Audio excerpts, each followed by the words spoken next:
અમદાવાદ શહેરના પૂર્વ વિસ્તારના રસ્તાની હાલત ખસ્તા થઈ ગઈ છે। જી હા, રસ્તા અતિ બિસ્માર બનતા જ બિંજોલના ગ્રામજનો સાથે એસ્ટેટ વિસ્તારના લોકો પરેશાન છે।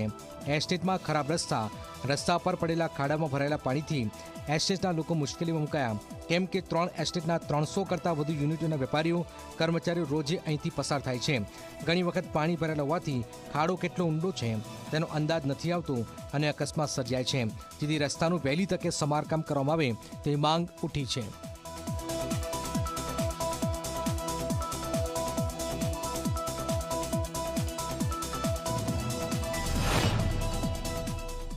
હું તો જાણું છું ત્યાંથી 5 વર્ષથી આ જ રસ્તો એમનેમ છે અને કોઈ પણ સમસ્યાનું સમાધાન અહીંયા સ્થાનિક કોર્પોરેટરને પણ કહેવામાં આવ્યું છે અને ઘણી બધી રજૂઆતો પણ કરવામાં આવી છે, પણ હજી સુધી કોઈ નિરાકરણ આવ્યું નથી। અને આ રસ્તામાં પછડાઈ એટલે કોઈને કમરની તકલીફો, કોઈને હાથ પગ તૂટી જાય, આ બધા ઘણી ઈજાઓ થઈ શકે છે। દિન સુધી એ રોડ બનાવવાની કામગીરીમાં કેમ પતા ખબર નહીં કે એ લોકો કેમ ઢીલાસ કરી રહ્યા છે, કેમ આ ખાડા કાન કરી રહ્યા છે। 300 એકમો આવેલા છે, એ 300 એકમોના જે કામદારો છે એમને પ્રોબ્લેમ થાય છે, વેપારીઓને પ્રોબ્લેમ થાય છે।